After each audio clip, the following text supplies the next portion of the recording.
Now that every LEGO Marvel 2025 set has been released, we can now look at the year holistically for LEGO Marvel and see what were the winners and the duds. So for the sake of this video, we're just categorizing in either winner or loser, but that's not to say that there aren't redeeming factors or weak factors about every single one of these sets. We did not include 4 Plus or polybags or whatever, we're just sticking to the main stuff. Peter Parker's apartment, winner or loser, if you had to choose one? I would have to choose loser, but that's mostly because it's just not a very exciting build. It's just a gray kind of brownstone, assuming based on some brownstones in Queens or something. That's all really it is. It's just, am I missing something? Well, there? Of course you would say that because you have every UCS modular building behind you, bro. You want some ornate thing? Come on, it's for kids, bro. But I agree with you. We already have Anti-Venom. What is this? You couldn't tell me what this was. The Hobgoblin is maybe somewhat of an improvement from the last one, but I actually like the last one, Hobgoblin, better. So I don't know. It was a complete skip and $55. I don't see it. What about the Spider-Man Doc Ock train scene from Spider-Man 2? Heater or deleter? It is a heater. This is a good one. It is also overpriced at $55. But you do get 4 pretty desirable minifigs. The Doc Ock is really clean, and this Toby minifigure is just great with the torn shirt and everything. That is fantastic. So to have this iconic scene beautifully replicated in Lego again after so many years, that's a W. Definitely the top, like maybe 4 guaranteed Marvel sets of the year, I would say. Maybe a teensy bit overpriced, but I can kind of see the value a little bit more here than, say, Peter Parker's apartment. Next, Oscorp. Gosh, I'm sorry, bro. If this was, $50, $80, it doesn't even look like $80, let's be honest, but $140 is pretty much a scam for this. A very minimum bare bones Craven. We already have Sydney Sweeney for some reason. This one doesn't have dual molded legs for whatever reason. The only cool minifigure here you're getting is Green Goblin, and that kind of sucks as a LEGO Marvel fan. Guys, please, I know a lot of people like this set. I know you do. Provide reasons, intellectual ones, of why you enjoy this set. Don't just say never rank again. Go to prison. L. Let's actually provide some reasons, because if you just say that, then there was no reasoning behind it. I think this would be a total loser for this year. But it just kind of feels like it's lacking an identity. It's awesome that it's like our first Oscorp tower in Lego. About time. But it had to come in this kind of mishmash of different buildings. You could consider it a figure pack, but at the same time, it's just a bunch of random figures that don't quite have a clear origin. What is clear, the Ultimate Spider-Man inspired Green Goblin is awesome, because that is a great series. Everyone should read it, Ultimate Spider-Man. But like, this is not the Ultimate Spider-Man Craven. It's not the Ultimate Spider-Man, really. So it's like, pick a lane. Like, if you're going to do Ultimate Spider-Man, how awesome would that be? Just have this be like an Ultimate Spider-Man set, but it just has a mishmash identity. Never seen Daniel Leo rip into a set like that. That was insane. Okay. That was ridiculous. Next, the Avengers Age of Ultron Quinjet. Absolute banger, heater, winner, W. Perfect Infinity Saga set. $130 didn't feel too bad for this build experience. Awesome figures. Amazing Ultron. One of the figures of the year. Such cool angles on this, Daniel Lewa. Like the way the cockpit kind of slides in to reach that angle using connecting clips. It's so sleek. Like this almost felt like an 18 plus set. The only thing I could dock it on is the kind of transparent stickers that they use on display, because those kind of have like air bubbles or whatever. Other than that, I would give it a 10 out of 10. I'm sorry. I think they're nailing these like display play pieces on the head, because this is something that a kid could get, a teenager could get, an adult could get, have a great time building, great time displaying. There's really nothing not to like here. Yeah, the figures could use a little more detail if we want to nitpick it. This is just an example of an Infinity Saga set done right, where they go back and make something that was okay for the time way better. And so if they could do that for literally anything else, or just go back and make Thor 1 and 2 sets, please. And bro, that display stand adds so much dynamism and just display value, having the thing at different angles. Okay, it's just too good. Great Marvel set. Maybe the best of the year. I don't know. Okay, we don't really need to talk about Spider-Man mini bust all too much, because it kind of looks, especially when you see in person, you could probably just crumple this whole thing in one hand. It's kind of an L. We do get a kind of cool Iron Spider minifigure with dual molded legs, but maybe I'm not the target demographic for this. Wait, but it's on a black box. Oh. You are the target demographic, bro. It's Iron Spider-Man. It's not even Iron Spider. The figure is awesome. Even the arm printing and everything. Like, it's a great fig. I really like it. But to get it, you have to get this $70 tiny. This is a tiny set, guys. Like, if you haven't seen this in person, it is microscopic. And maybe it's a good build, We haven't gotten it, and maybe we'll never get it because there are just other things to buy with that $70 on this list. Loser. Oh, that sounded mean. Next up, Galactus versus the Fantastic Four. Ding, ding, ding, winner. It pretty much is a winner. It's our first Galactus ever. Yes, the minifigures need more love. Yes, each and every minifigure needs more love. The Galactus himself is pretty awesome. They captured a silhouette pretty good from the movie. His little skirt angularity, his head, iconic silhouette. I love this Galactus set, Daniel. It was super fresh for Lego Marvel. I thought so too. The colors are very fresh. The Fantastic Four finally coming into Lego is extremely fresh. It was just the first time, and they didn't necessarily knock it out of the park with the execution. Yeah, so this is great. Like, we're getting a play scale Oscorp and play scale Galactus. Now we're going to get a UCS Oscorp and a UCS Galactus giant buildable. They're just testing the waters. Oh, yeah. Would you get a $1,000 Oscorp instead of a $1,000 Death Star? I'm sorry, bro. Yes, I would buy a $1,000 Hell's Kitchen. If the value was there, I would. I'm a Marvel shill. Like, what can I say, bro? Like, next up is the Iron Man bust. Okay, like, why is this an official set? Like, what is this, $70 Lego set? What is this, bro? Yeah, and the minifigure is okay, but that's not a reason why you would want to get this. It's just, again, it's tiny. I showed a friend this, and they were very confused. Like, what is going on with the helmet and everything, just kind of the shaping. And I accept that this would be very difficult to try to capture the scale in brick built form. Like, I feel bad for the designers because they get an assignment up above. Okay, we need to set at this price point and these busts do well. Come up with something. Loser. Okay, sorry, another loser. Here's a controversial one, Daniel. Hulk's monster truck versus Thanos. Okay. And the Tesseract. What are you thinking? Winner or loser? Feels like just something in between. I really have like no feeling about it.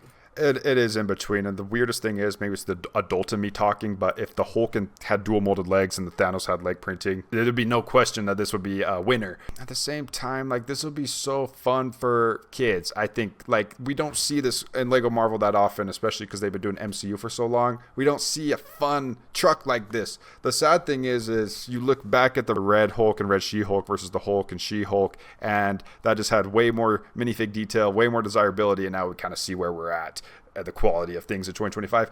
But I do still think it's fun, especially for the age demographic that's targeted towards. I would give it a winner if I had to choose one. Very playable, and you get two figures. It is $35, which isn't great for like just over 200 pieces, but you have big tires. Avengers Endgame portal scene. Yep, this is a winner. This is amazing. We need more of this, more concrete slabs, more kind of wreckage and terrain slabs with underwhelming minifigs. Yes, more of that. This is an Infinity Saga set done right, you know, and they go back and revisit things and they give it the little extra shine and polish that it needed. If I had to give it one, I would give it a loser, but I can see some desirability in this, especially if you don't have a lot of Lego Marvel minifigs. Boom. And Big Fig Thanos. I don't think it looks terrible on display either. It kind of looks like the portal scene in Endgame. It's weird how Ant-Man's in a mini-mech. It's weird how Captain America's shield is printed on broken. There's zero things to build. Gosh, I just remembered how much this was. Do you remember? It's $100. Lego, that is crazy. Us Lego Marvel fans are starving. We're like dying of thirst and hunger. Like, we need something, bro. They give us crumbs and we go scatter to go get it. But look at the Ant-Man. This Ant-Man is legitimately cool. It's a good figure. Is it legitimately cool, or is it finally one accurate Ant-Man suit that we've ever received? Up next is Iron Man's Laboratory Hall of Armor. Okay, Methuselah, is this a winner or a loser this year? Okay, you're going to have to remind me on the price, but just based on Iron Patriot and an actual accurate looking Aldrich Killian, I would say winner. Okay, it is $55 for... It's like a bunch of little side builds all together. But maybe people could justify it with some of the cool figs. I don't think the value is there at all. If it was to go on discount, yeah, for sure. What's with this $55 price point with the apartment and the train and this? Is that like their sweet spot price point to scam adults and young ones? Like, what is going on, bro? Yeah, it's crazy. But I mean, 5 figures? An Iron Patriot is legitimately pretty good. But the Igor... And the Igor's cool. These Hall of Armor ones, yeah, they milk people hard. Yes, it's definitely a mid set, but I say if I had to choose one, I'm not going to go complete loser, so a leaning teensy bit towards the winners. Next, we have Venom's muscle car, Dom Toretto version. Not quite 4+, a little bit older demographic. Sydney Sweeney returns, okay, which I would say is a W overall. Just we've seen her a little too many times. They're just reusing, like, here's Anti-Venom again, here's her again. Let's mix it up. Does Venom need a muscle car? No. Does Venom need a new minifigure? Yes. Did he get one? No. Is this Spider-Man really cool? No. Will this be fun for kids? Maybe. I would overall give this a loser. But you love Venomized everything. You are the evangelist of Venom. I don't want a Venomized toothbrush. I don't want a Venomized moisturizer bottle. I want a Venomized Squirrel Girl, a Venomized Doctor Strange. Like, that's the cool stuff we want. But yeah, the Venomized muscle car, we can go without this. Well, let's just go without that one, okay? Next is the Iron Man mech. Wow. This is immediate W, immediate winner, no hesitation. Because the Iron Man mech honestly works in context as a mech for Iron Man.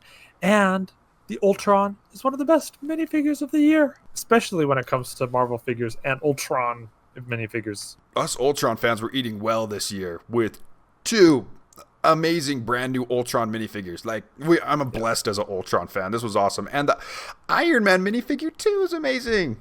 Holy crap. Winner. And then we have the Civil War Airport Battle Slab Edition. We can say this about these display pieces that they're doing with Marvel. They may all look good together at that similar scale of a couple plates high or whatever this is. I don't know. Would it? Maybe not. Well, no, this would look terrible because this Ant-Man's a giant buildable construction figure. The other Ant-Man is a mini mech. Okay. That's all out of system. It's just chaos. It's just all chaos. These are just, they're excuses for people to go into the Lego Marvel theme, get the Adventures intro pack, and that's about it. There's not usually much of value for longtime Marvel fans in these big Endgame, Final Battle, Civil War, Final Battle sets. And they keep churning them out because new Marvel fans are made every day. But let us know if you like the Civil War Airport Battle. I feel like most of our viewers didn't like this one. It's the Tactical Black Pants Battle Pack. Falcon, Black Widow, and Bucky. Bucky got shafted. The minifigures kind of got shafted. I'm sorry. Spidey has arm printing. That's kind of cool. It's just there is no consistency. There is no standard of quality and care. I would say overall loser. It's like if you're going to charge $100 for a fig pack, at least make the figs really good. So it's like, okay, this is just like for the figures. You don't care about the build. But if it's just going to feel like, well, not a lot of effort was put into the build or making the figures super desirable, then well, what are we doing? $100 for how many pieces? It's just over 700. We're getting scammed, guys. Disney tax, right? Weren't you in that Disney board meeting when they made that deal with Lego? Do you remember how much that was? And weren't you in the world government when you heard that tariff deal? So I gotta say that. Okay. Spider-Man mech versus Anti-Venom. If Anti-Venom was not in this set, it might actually be a loser because the Spider-Man mechs, we've seen too many of these red and blue Monkey Kid Spider-Man mechs, but the Anti-Venom just carries this to a whole nother dimension because us Venom fans are starving, only having one Venom minifigure, one Carnage minifigure. Give us something, give us Lasher, give us Scream, give us Agony. Anti-Venom is an awesome addition to any Marvel collector's collection, and it comes at a cheap set. I would say winner.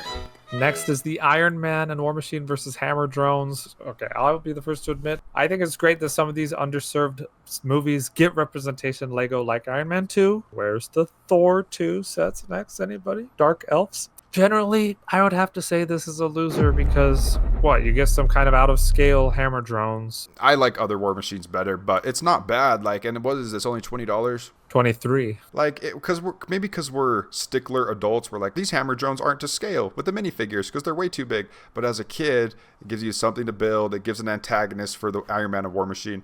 But from our AFOL perspective, I'll also give it a loser, Daniel Ewa. Bro, most kids were not alive 15 years ago when Iron Man 2 came out. I know, but they could still enjoy. That is crazy, but you could still enjoy the set as Iron Man versus robots. It would have been really cool, though, to have hammer drone minifigs. Oh, crap. What are we going to do about the Iron Man car, bro, versus Red Hulk? It has a cool color scheme, and it has a Red Hulk minifigure, which Methuselah does not like because it does not have dual molded short legs. That's not even a stickler thing, though. Like, it just doesn't make sense for Red Hulk to have complete slacks on, right? No, probably not. I mean, at least not how we saw him this year. And like, generally, it's just kind of it's one of those Marvel sets where, okay, we're gonna make conflict in a box for kids. Here you go. And if collector really wants to get the Red Hulk, that's great too. But this isn't made for you, bro.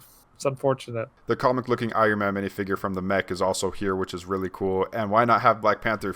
So you're getting some cool figs. And it kind of does make sense for Tony Stark to have a specialized car. It's not like the Venom car where it makes zero sense. So like from a kid's perspective, I might give this, if I had to choose one, a winner. It's $35, so I think we still have to put it in the loser. Okay, sorry, Camera Studios. It's a loser. Miles Morales bust. Isn't this kind of just a reskin of the Spider-Man bust? 100% it is. It's just like what they do with Carnage and Venom. I don't know. It's just kind of mid. It's just kind of mediocre. Like even one of my close friends, huge Miles Morales fan, he just would not be interested in this as an adult because it's not a robust build. It doesn't look like an interesting build. It's a lot of tricky angles. I bet it would be interesting to try to put together, but it's $70 for just over 400 pieces and no minifigs. At least the chibi busts from earlier had some minifig to go along with it, but these are small too. Like if you've seen one of these in person, the Spider-Man one and the Miles one, it's kind of unfortunate because I like the color scheme and it's awesome to get more Miles representation, but it's got to be a loser. Okay, I mean it could look cool next to your Venom, Carnage, and Spider-Man bust if you want that bust lineup. Okay, I guess we'll go loser if Daniel Lay was the boss. Next is Miles Morales versus the Spot. Amazing. Finally, Spider-Verse representation in Lego. A very detailed bodega. But you're really here for the Spot minifigure, and that steals the show. Miles' dad minifigure is pretty immaculate also, with his gold glasses. He looks super accurate. Miles and Gwen both get their hair pieces, even though Gwen's looks absolutely terrible, so thank goodness for our CMF that we got this year. This is like the best out of this new scale that they're doing. Like the Peter Apartment and Oscorp just don't work, but this one works so well because it's nice, packed, bunch of Easter eggs. Cool minifigures. The police car is amazing, and the police car is an amazing addition to your Daily Bugle Avengers Tower setup. So I think it's definitely a winner. One of the best Marvel sets this year for sure. Oh boy, Thor versus Chitauri battle. This wasn't Iron Patriot's not even in the title of this. Maybe for SEO purposes. I feel like you're gonna say loser, Daniel Lewa, but the points I want to bring up is this Iron Patriot Mark II is to die for. Rocket's not bad, Thor's not bad, and it's 4 Chitauri battle pack with kind of those gorilla Chitauri that we see in the end of Avengers Endgame. So this could really enhance some of your Marvel displays, providing more of those villains of massible armies, 2 of the little jet hoverpods. It's great as a battle pack. Again, good conflict in a box because you have 3 pro tags, 4 antags, and 2 similarly, comparably sized feature mechs that can fight each other. That's great. The little Monkey Kid side build is kind of whatever, but the rest of it is kind of okay. So I can see, especially as a kid, getting this and be like, well, just using it to populate a scene or just have cool battles. That's awesome.